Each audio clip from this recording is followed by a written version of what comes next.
In the heat of the game, where passion and intensity collide, there are instances when fate takes an unexpected turn, pushing footballers to the very edge of life itself. Join us as we delve into the incredible stories of those who have faced near-death experiences on the field, defying the odds and emerging with tales of resilience and survival. Today on Football Brothers, we'll see 5 footballers who almost died on the field. Let's dive into it. On June 12, 2021, Christian Eriksen collapsed on the pitch during Denmark's Euro 2020 match against Finland. The incident occurred on the 42nd minute when Eriksen received the ball in midfield and turned to face the goal. He took a touch and then passed the ball to a teammate. As he did so, he suddenly collapsed to the ground. The other players on the pitch immediately stopped and looked at Eriksen, who was lying on his back. His eyes were closed, and he was not moving. The referee, Anthony Taylor, blew his whistle, and the medical team rushed onto the pitch. They started CPR on Eriksen and was given an oxygen mask. The crowd in the stadium fell silent as they watched the medical team work on Eriksen. Some fans were in tears and others were praying. After several minutes, Eriksen's heart started to beat again. He was taken to a hospital by ambulance and his condition was said to be stable. Eriksen was discharged from the hospital a few days later and he made a full recovery. He returned to playing football in September 2021. The incident sent shockwaves around the world and sparked a debate about the importance of early intervention in cardiac arrest. Eriksen's cardiac arrest was a frightening incident, but it's a reminder of the importance of early intervention. The quick actions of the medical team on the pitch saved his life. Eriksen's story is an inspiration to us all. He's a reminder that even in the face of adversity, it is possible to overcome and come back stronger.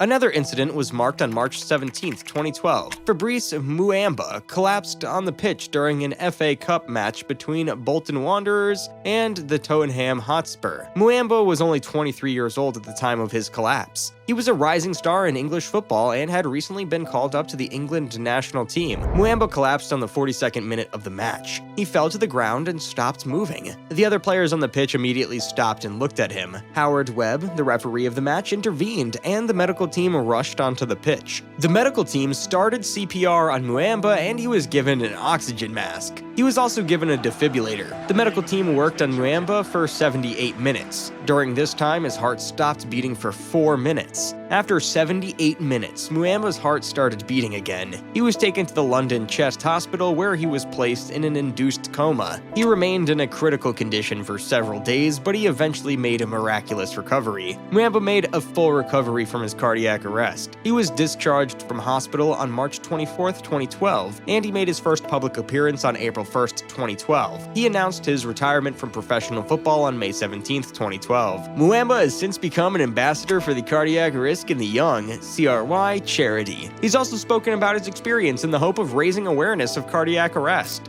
The death of Marc-Vivien Foe on June 26, 2003 during the FIFA Confederations Cup semi-final match between Cameroon and Colombia remains one of the most tragic moments in the history of football. The incident unfolded in front of thousands of spectators at the Stade de Galland in Lyon, France, and millions of viewers watching the game around the world. Foe's collapse occurred without any prior warning signs or indications of a serious health issue. The midfielder had been playing energetically throughout the match, displaying his usual strength and stamina. However, in the 72nd minute of the game, while chasing the ball near the center circle, Foe suddenly collapsed to the ground. Players from both teams and the referee quickly realized the severity of the situation and rushed to Foe's aid. Medical personnel were summoned to the field, and they immediately began administering CPR and other emergency procedures to revive him. Despite their swift efforts, Foe remained unresponsive and he was subsequently carried off the pitch on a stretcher. Foe was rushed to the nearby Edouard Herriot Hospital where medical professionals continued their attempts to resuscitate him. Tragically, their efforts were in vain as Foe was pronounced dead shortly after his arrival at the hospital. The cause of his death was determined to be a heart attack, specifically a hypertrophic cardiomyopathy, a condition that causes the heart muscles to thicken,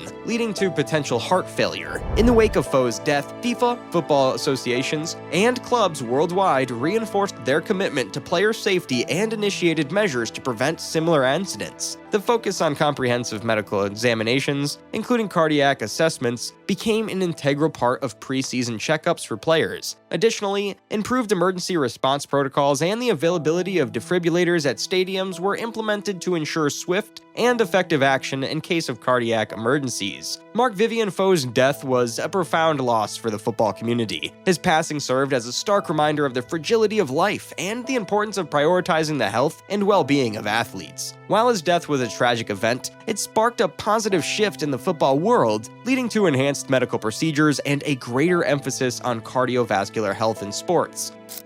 Another tragic incident happened in 2007. Antonio Puerta was a Spanish professional footballer who played as a left midfielder for Sevilla FC. On August 25, 2007, during a league match between Sevilla and Getafe CF at the Ramon Sanchez Pizjuan Stadium in Seville, a tragic incident occurred that would have a lasting impact on the footballing world. In the 35th minute of the game, shortly after assisting in a goal, Puerta suddenly collapsed to the ground. His teammates and opponents quickly realized the seriousness of the situation and rushed to his aid. Medical staff were immediately called onto the field and Puerta was treated on the pitch before being taken to the hospital. Initially, it was hoped that Puerta's collapse was merely a fainting episode or a temporary setback. However, his condition rapidly deteriorated. It was later determined that he had suffered a series of cardiac arrests, causing severe damage to his heart and depriving his brain of oxygen. Despite the best efforts of medical professionals, Puerta's condition remained critical. Days after the incident, on August 28, 2007, Antonio Puerta tragically passed away at the age of 22. His death sent shockwaves throughout the footballing world and brought forth an outpouring of grief from fans, players, and officials. Puerta was a highly promising player, beloved by Sevilla supporters for his skill, passion, and loyalty to the club.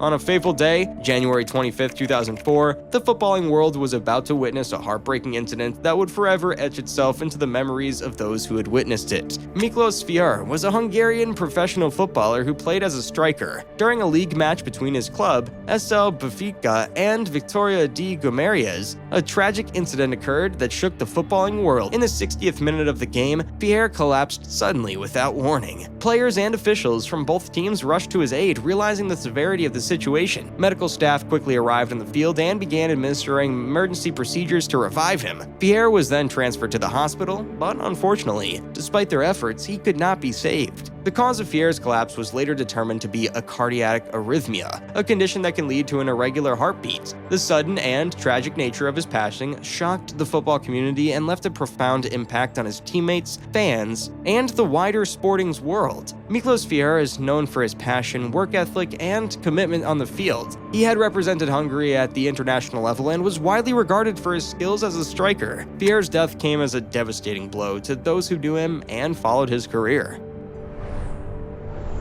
Thank you for watching. If you have any suggestions for future videos, please leave them in the comments below. Don't forget to hit the like button and subscribe to our channel for more exciting content. Until next time, keep watching.